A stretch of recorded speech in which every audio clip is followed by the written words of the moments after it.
Hi friends, welcome to our channel. Friends, వీడియోలో AP రాష్ట్ర వ్యాప్తంగా తల్లికి వందనం పథకానికి సంబంధించి ఎవరైతే లబ్ధిదారులు ఉన్నారో వీరికి సంబంధించి ఏపీ రాష్ట్ర ప్రభుత్వం నిన్నటి రోజున అదిరిపోయే శుభార్త చెప్పిందండి. వీరందరికీ సంబంధించి తల్లికి వందనం పథకాన్ని అనేది నిన్నటి రోజున అయితే స్టార్ట్ చేశారండి.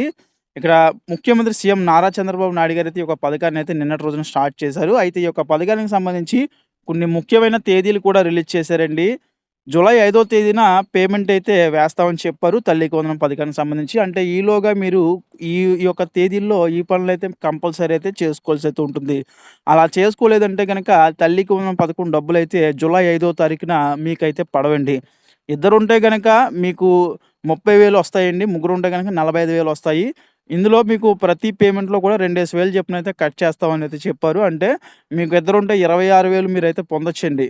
ఈ రకంగా మీకు 30,000లో 4,000 పోద్దండి. అదేవిధంగా 45,000లో మీకు దగ్గరగా 6,000 అయితే డబ్బులైతే కట్ అవుతాయండి. ఒకవేళ గనక ముగ్గురుంటే గనక ఎలిజిబిలిటీ అయితే గనక. ఇక తల్లికి వందనం పథకానికి సంబంధించి పాత మార్గదర్శకాలు ఏవైతే ఉన్నాయో, అంటే అమ్మఒడి పథకం ఇచ్చేటప్పుడు ఏదైతే మార్గదర్శకాలు కంటిన్యూ చేశారో, అవే మార్గదర్శకాలు ప్రెజెంట్ అయితే ఇప్పుడు సేమ్ అయితే తీసుకొచ్చి అయితే ఉన్నారండి. ఇందులో ప్రధానంగా ఇనెలిజిబుల్‌లోకి వెళ్ళిపోయే కొన్ని మార్గదర్శకాలు కూడా ఉన్నాయండి. అంటే కరెంట్ బిల్లు యూసేజ్ అండి. మీరు 3 నెలల పాటు కరెంట్ బిల్ అనేది 300 యూనిట్లు దాటేసి మీరు వాడుతున్నారనుకోండి, రాష్ట్ర ప్రభుత్వం ఇక్కడ యావరేజ్ అయితే తీసుకుంటదండి. యావరేజ్ తీసుకున్నప్పుడు మీకైతే ఈ యొక్క తల్లికి వందనం పథకాన్నయితే ఇనెలిజిబుల్ అయితే మీ పేరునైతే పెట్టవైతే జరుగుతదండి. ఈ రకంగా మీరైతే పథకాన్ని కోల్పోయే అవకాశం అయితే ఉంటుంది. కాబట్టి కరెంట్ బిల్ అనేది చాలా మీరు తక్కువైతే వాడడానికైతే ట్రై చేయండి. 300 యూనిట్ల కన్నా తక్కువైతే ఉండాలండి. కంపల్సరీ ఎవరైతే ఏసీలు, ఫ్రిడ్జ్‌లు ఇట్లా వాషింగ్ మిషన్‌లు వాడుతుంటారో అలాంటి వాళ్ళందరూ కూడా అసలు ఎండాకాలం కాబట్టి చాలా జాగ్రత్తగా అయితే యూసేజ్ చేయండి మీరు. లేదంటే గనుక పథకాన్ని కోల్పోయే అవకాశం అయితే ఉంటుంది.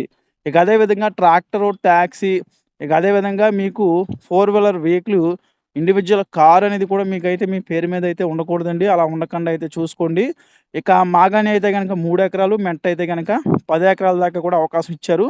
ఒకవేళ గనక 2 రకాల భూములు కలిగి ఉంటే గనక 2 కూడా 10 ఎకరాల లోపు అయితే ఉండవలసి అయితే ఉంటుందండి. ఇదొక రూల్ అయితే ఉందండి. ఇక అదే విధంగా ఇక మీకు యాన్యువల్ ఇన్‌కమ్ అనేది పట్టణాల్లో 3,00,000, ఇక విలేజెస్‌లో చూసుకుంటే 2,50,000. అదేవిధంగా మీరు ప్రతి నెల సంపాదించే ఇన్‌కమ్ అనేది మీ యొక్క సాలరీ అనేది పట్టణాల్లో 12,000, ఇక విలేజెస్‌లో 10,000 ఈ రకంగా అయితే నిర్ణయించారండి. ఈ రకంగా పాత మార్గదర్శకాలు ఏవైతే ఉన్నాయో అవే కంటిన్యూ చేస్తున్నారు కాబట్టి జాగ్రత్తగా ఇవన్నీ కూడా చూసుకొని అయితే చేసుకోండి. ఇక ఈ యొక్క పథకానికి సంబంధించి కొన్ని ముఖ్యమైన తేదీలైతే ఉన్నాయండి. నిన్నటి రోజున 12/6/2025 అంటే నిన్నటి రోజున ఈ యొక్క పథకానికి సంబంధించి నార్మల్‌గా ఎలిజిబిలిటీ లిస్టులో అయితే గ్రామ వార్డు సచివాలయ ఎంప్లాయీస్ ఎవరైతే ఉన్నారో వారైతే ప్రదర్శించారండి. ఇక్కడ ఈ యొక్క 12వ తేదీన ఏవైతే ఉన్నాయో ఓల్డ్ లిస్టులు మెయిన్‌లీ ఉంటాయండి. ఓల్డ్ లిస్టులు, రీసెంట్‌గా అప్లై చేసుకున్న వాళ్ళ లిస్టులు నేమ్స్ కూడా ఉంటాయండి. ఇక దీని తర్వాత మీకు ఈ యొక్క 12వ తేదీ నుంచి 20వ తేదీ వరకు కూడా గ్రీవెన్సెస్, అబ్జెక్షన్స్, మీకేమన్నా గనుక రిమార్కులు ఉంటే గనుక అవైతే సరిదిద్దుకోవడానికైతే అవకాశం అయితే కల్పించారండి. అంటే బ్యాంక్ అకౌంట్ తేడా వచ్చినా, లేదా మీ నేము ఇన్‌కేస్ ఇనెలిజిబుల్‌లోకి వెళ్ళిపోయినా మళ్ళీ కరెక్ట్ చేసుకోవడం. అదేవిధంగా మీకు సంబంధించి ఎటువంటి ప్రాబ్లమ్ ఉన్నా సరే మీరు ఈ యొక్క 12వ తేదీ నుంచి 20వ తేదీలోగా గ్రామ వార్డు సచివాలయం ఎంప్లాయీస్ దగ్గరికెళ్ళి మీరు సరి చేసుకోవాల్సి అయితే ఉంటుందని గుర్తుపెట్టుకోండి. దీని తర్వాత చూసుకుంటే గనక 21వ తేదీ నుంచి 28వ తేదీ వరకు కూడా verification and grievances and preparation of supplementary eligible list అయితే రెడీ చేస్తామని చెప్పారండి. అంటే ఇక్కడ మీరు ఏ అయితే గ్రీవెన్సెస్ మీరు పెట్టుకుంటారో, మీకు ఏ అయితే మీకు రిమార్కులు వచ్చినాయో, లేదా మీ నేమ్ ఇనెలిజిబుల్‌లోకి వెళ్ళిపోయిందో మళ్ళీ ఎలిజిబిలిటీలోకి రావడం గానీ, లేదంటే గనక మీకు ఏదైనా అబ్జెక్షన్ మీరు ఏదైతే రైట్ చేశారో అది కరెక్ట్ చేసి మళ్ళీ కొత్త లిస్ట్‌ని అనేది మళ్ళీ 28వ తేదీలోగా, అంటే 21 నుంచి 28వ తేదీలోకి అయితే మళ్ళీ అయితే ప్రదర్శిస్తారండి. ఈ తేదీల్లోనే మీరైతే అన్నీ చూసుకోవాల్సి అయితే ఉంటుంది. దాని తర్వాత మీకు 30వ తేదీ ఏదైతే ఉందో ఆ తేదీన publication of the eligible first class అంటూ జూనియర్ ఇంటర్ అని చెప్పేసి అన్నారండి. అంటే ఇక్కడ ఫస్ట్ క్లాస్‌లో ఎవరైతే అడ్మిషన్ తీసుకుంటారో వారు, ఇక అదే విధంగా జూనియర్ ఇంటర్‌లో ఎవరైతే అడ్మిషన్ తీసుకుంటారో వారు, వీరికి సంబంధించి ఎలిజిబిలిటీ లిస్టులు అనేది ఇక్కడ 30వ తేదీనైతే ప్రదర్శిస్తారండి. గ్రామ వార్డు సచివాలయానికి ఎళ్లి మీరైతే చెక్ చేసుకోవాల్సి అయితే ఉంటుంది. ఈలోగా దానికన్నా ముందు మీకు 12 నుంచి 20వ తేదీ చాలా ఇంపార్టెంటు. ఆ తేదీలో అయితే మిస్ చేసుకోవద్దు. కంపల్సరీ గ్రామ వార్డు సచివాలయం అయితే విజిట్ చేయండి. కంపల్సరీ ఈ రోజు నుంచి కూడా మీరైతే మీ నేమ్ అనేది ఎలిజిబిలిటీలో ఉందా? లేదా? అనేది చెక్ చేసుకుంటా ఉండాలి. అదేవిధంగా ఇక్కడ మార్గదర్శకాలన్నీ కూడా సేమ్ మార్గదర్శకాలు ఉన్నాయి గాబట్టి, అంటే గతంలో ఉన్నటువంటి మార్గదర్శకాలు ఉన్నాయి కాబట్టి, మీ నేమ్ ఇన్‌కేస్ ఏమైనా ఇనెలిజిబుల్‌లోకి వెళ్ళిపోయిందా? లేదని చెప్పేసి మీరు చెక్ చేసుకుంటా ఉండండి.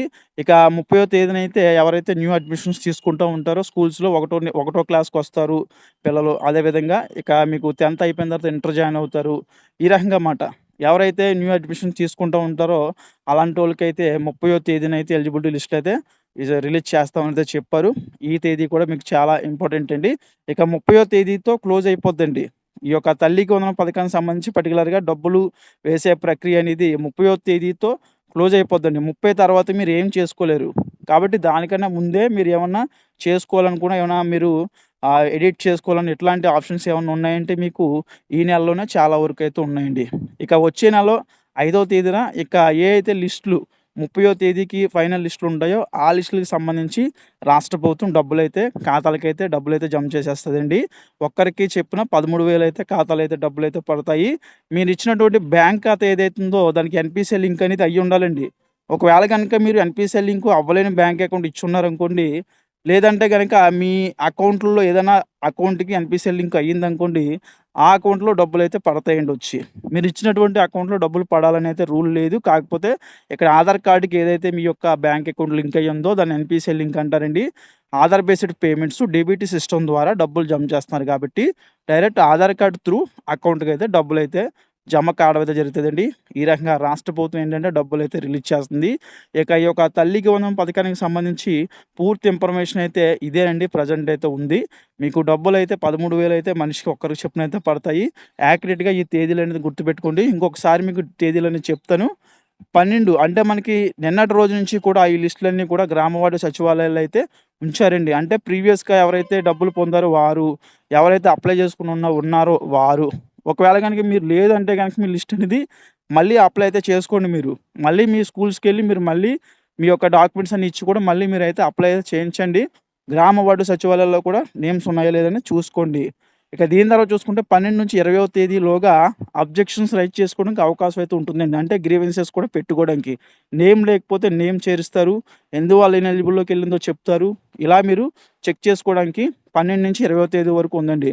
ఇక 21-28 తేదీ వరకు ఏదైతే మీరు అబ్జెక్షన్స్ రైజ్ చేశారో ఆ లిస్టులన్నీ కూడా తర్వాత మీకు 21-28 లోపు అయితే మీకైతే ఇక్కడ పెడతారండి.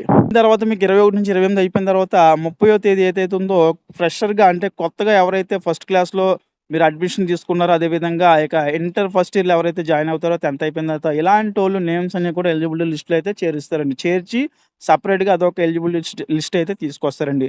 వారికి కూడా ఈ సంవత్సరం నుంచి అయితే డబ్బులు పడడం అయితే స్టార్ట్ అవుద్దండి. ఈ రకంగా 30వ తేదీతో మనకి ఏంటంటే ఈ నెల ఎండింగ్ నుంచి అంటే 30వ తేదీతో క్లోజ్ అయిపోద్దండి ఈ యొక్క తల్లికి వందనం పథకానికి సంబంధించి. ఇక వచ్చే నెల 5 తేదీన అంటే మనకి జూలై నెల 5వ తేదీన యాక్యురేట్‌గా అయితే డబ్బులైతే రాష్ట్ర ప్రభుత్వం రిలీజ్ చేయబోతుందండి. తల్లుల ఖాతాలో అయితే డబ్బులైతే జమ కాబోతాయండి. ఇక్కడ ఎవరైతే తల్లిదండ్రులు ఉంటారో వారు అప్లై చేసుకోవచ్చు. అంటే ముఖ్యంగా తల్లి అకౌంట్ అయితే ఇవ్వాలి. లేని పక్షంలో గార్డియన్ అకౌంట్ అయితే ఇచ్చుకోవచ్చు. లేదంటే గనుక తండ్రి అకౌంట్ అని ఇచ్చుకోవచ్చు. ఈ రకంగా మీరైతే అకౌంట్స్ అయితే ఇవ్వాల్సి అయితే ఉంటుంది. ఫుల్‌గా డీటెయిల్స్ అన్నీ కూడా మీరైతే ఫిల్ చేసి మీరైతే ఈ యొక్క పథకానికి అయితే అప్లై చేసుకోండి. కంపల్సరీ మీకైతే డబ్బులైతే వస్తాయండి ఎలిజిబిలిటీ ఉంటే గనక. ఇక ఈ యొక్క పథకానికి సంబంధించి రాష్ట్ర ప్రభుత్వం నుంచి ఎప్పుడు ఏ చిన్న అప్డేట్ వచ్చినా నేనైతే వీడియో చేసి తెలుపుతాను. కాబట్టి తప్పకుండా మన ఛానెల్ అయితే సబ్స్క్రైబ్ అయితే చేసుకొని ఫాలో అవుతుండండి.